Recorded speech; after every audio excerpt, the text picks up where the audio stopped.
হচ্ছে যে আমরা গত স্বৈরাচারী সরকারের আমলে যারা তাদের বাধ্যবাধকতার ভিতর আবদ্ধ ছিলাম না। ধরেন আওয়ামীপন্থীভাবে আমাদের পুলিশ সদস্যদেরকে বিভিন্ন জায়গাতে ডিউটিতে পাঠানো হতো এবং অনৈতিক কাজ যেগুলো রাষ্ট্রের জনগণের অধিকার আছে সেই অধিকারকে বাস্তবায়ন না করে উল্টা জনগণের বিরোধী আচরণ করা, জনগণের গায়ে হাত তোলা, মানে জনগণের মনে আতঙ্ক তৈরি করাটা ছিল তাদের মূল টার্গেট। যেন পুলিশ যেন ব্রিটিশ উপনিবেশিক যেই প্রচেষ্টা ছিল বা পুলিশ বাহিনী গঠন করার ক্ষেত্রে ব্রিটিশদের যেই অবদান ছিল, যে পুলিশকে দিয়ে ওই নীল কর চাষিদের থেকে টাকা তুলবে বা ওই কর ট্যাক্স এগুলো তোলার জন্য কিন্তু পুলিশ বাহিনী তৈরি করা হয়েছিল। ওই উপনিবেশিক জায়গা থেকে এখন পর্যন্ত পুলিশকে ওই উপনিবেশিক আইনের ভিতর রাখা হয়েছে। বাংলাদেশ স্বাধীন হওয়ার পরেও আজকের এই দিন পর্যন্ত আমরা ব্রিটিশ আইনের ভিতর সীমাবদ্ধ। আমরা স্বাধীন দেশ বিশ্বাস করি, কিন্তু এখনও আমরা মানে সভ্য জাতির সভ্য আইনে পরিণত হইতে পারি নাই। এটা কার ব্যর্থতা? এটা রাষ্ট্রের ব্যর্থতা না রাষ্ট্রের আইনি প্রক্রিয়া যারা তৈরি করে, সংসদের ভিতর যারা আইনের উত্থাপন করে ওইখানের ব্যর্থতা, নাকি আমলাতান্ত্রিক জটিলতা? এটা আসলে আমাদের বোধগম্য হয় না। একটা দেশ 53 বছর স্বাধীন হওয়ার পরেও এই দেশে আইনি জটিলতা থাকে।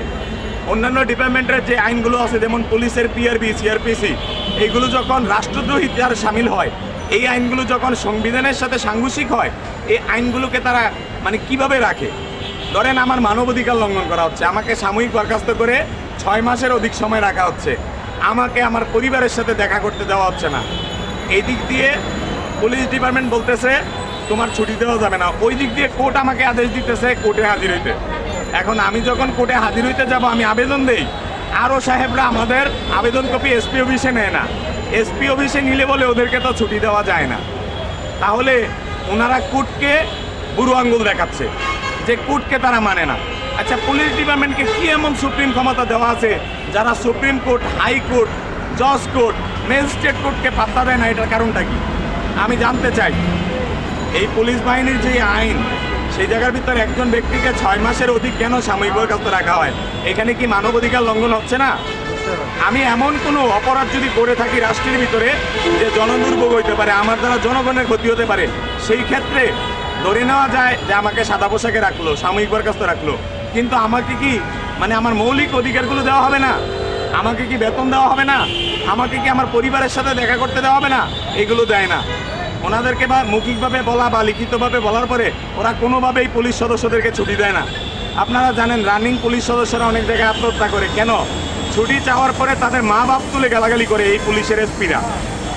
সব এসপির কথা বলবো না, মোটামুটি এসপিরা তারা পুলিশ সদস্যদেরকে কুকুরের বাচ্চা বলে গালি দেয়। ছোটোখাটো অপরাধে গায়ের ভিতর হাত তুলে পুলিশ সদস্য হয়ে আরেক পুলিশ সদস্যকে শুধু র্যাঙ্ক বেচের ক্ষমতায় তারা তো পারে না নিম্নপদস্থ পুলিশ সদস্যদের সাথে খারাপ আচরণ করতে, মা বাবা তুলে গালি দিতে।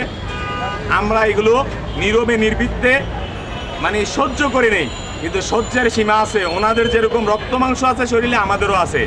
ওনারা কথায় কথায় আমাদের চাকরি খেয়ে ফেলে। পুলিশ সুপারদেরকে একটা পাওয়ার দেওয়া আছে, তারা নিয়োগকারী কর্মকর্তা।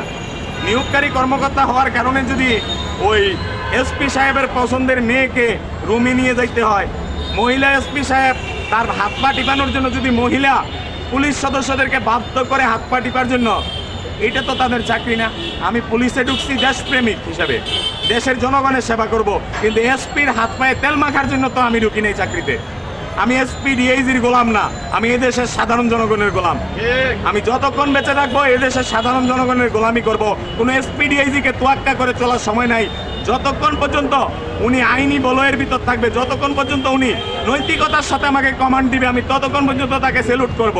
আর যখনই দেখবো তিনি অবৈধ আদেশ করতেছেন যে জনতাকে গুলি করো, ওনার বাপের খেয়ে আমি পড়ি না যে ওনার কথায় আমি জনগণকে গুলি করব, এটা হতে পারে না।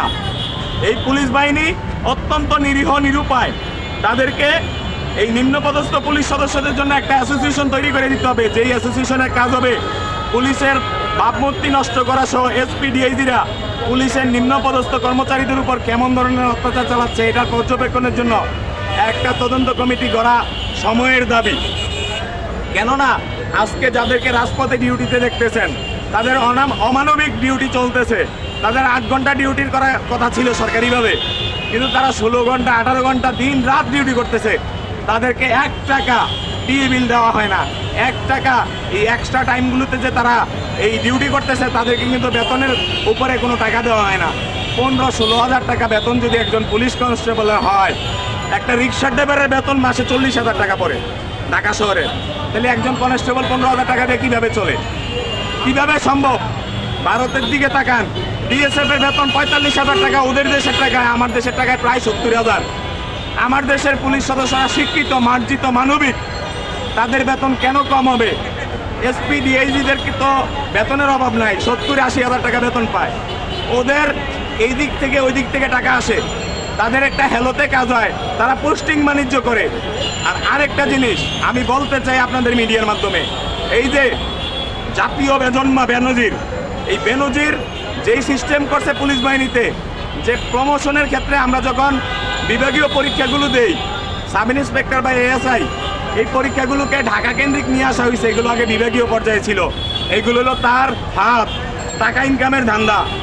প্রত্যেক বিভাগের যিনি পুলিশের ডিআইজি থাকবেন, তিনি নিম্নপদস্থ পুলিশ সদস্যদের প্রমোশন বিষয়ে পর্যালোচনা করবেন, দেখবেন, এবং আদেশগুলো এবং তার যেই রায়গুলো আছে তিনি যেভাবে বিচক্ষণতার সাথে তাদের পরীক্ষার খাতাগুলো দেখবেন, এইগুলোর রিপোর্ট পুলিশ হেডকোয়ার্টারে পাঠানো হবে। কিন্তু বেনজির কি করছে? নিম্নপদস্থ পুলিশ সদস্যদের প্রমোশনের উপর বিজনেস করার জন্য সব কিছু ঢাকা কেন্দ্রিক নিয়ে আসছে, হেডকোয়ার্টার কেন্দ্রিক নিয়ে আসছে। এটা হলো তার ধান্দা। পুলিশের বেতন রেশনের মান অত্যন্ত নিম্নমানের। আমাদের একজন চাকরিচ্যুত পুলিশ সদস্য বলছিল, স্যার আমাদের পুলিশের চালটা একটু ভালো মানের দেওয়া হোক, আমরা অনেক পরিশ্রম করি, দিন রাত পরিশ্রম করি, যাতে আমরা 2টা ভাত খেতে পারি। ওই পুলিশ সদস্যকে বলছে, বাড়িতে গিয়ে হাল চাষ করে খা, চিকন চাল লাগাবি আর খাবি, তোর পুলিশের চাকরি করার দরকার নাই। তাহলে চিন্তা করে দেখেন, একজন পুলিশ সদস্য, একজন পুলিশের অফিসারের ভিতর কতটা পার্থক্য। আমাদের যে সকল পুলিশ সদস্যরা এসপিদের রানার হিসেবে থাকে, অথবা ওই পুলিশের এসপি ওয়ার্ডারলি হিসাবে থাকে, এরা এসপিদের বোর্ড পালিশ করে দিতে হয়, মৌজা ধুয়ে দিতে হয়, কাপড় ধুয়ে দিতে হয়।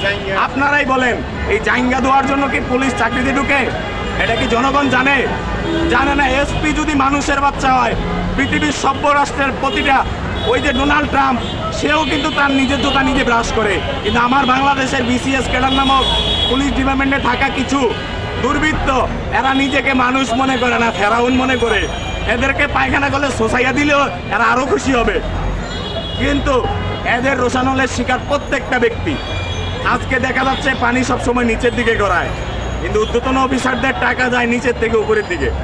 আর অপরাধ, তাদের অপরাধ, এই বৈষম্য বিরোধী ছাত্র আন্দোলনের 4,000-4,500 পুলিশ সদস্য মারা গেছে, এদের প্রত্যেকের মৃত্যুর দায় এসপি ডিআইজি ওসিদেরকে নিতে হবে। কেননা তাদের হুকুমের গোলাম হিসাবে আমার দেশপ্রেমিক পুলিশদেরকে জনগণের রোষানলে পরে নিহত হইতে হয়েছে, শহীদ হইতে হয়েছে, তাদেরকে শহীদ হিসাবে ঘোষণা দিতে হবে।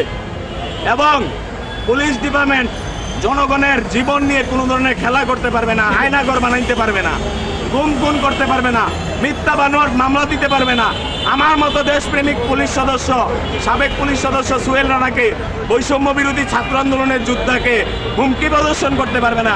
এগুলো নিশ্চিত করতে হবে।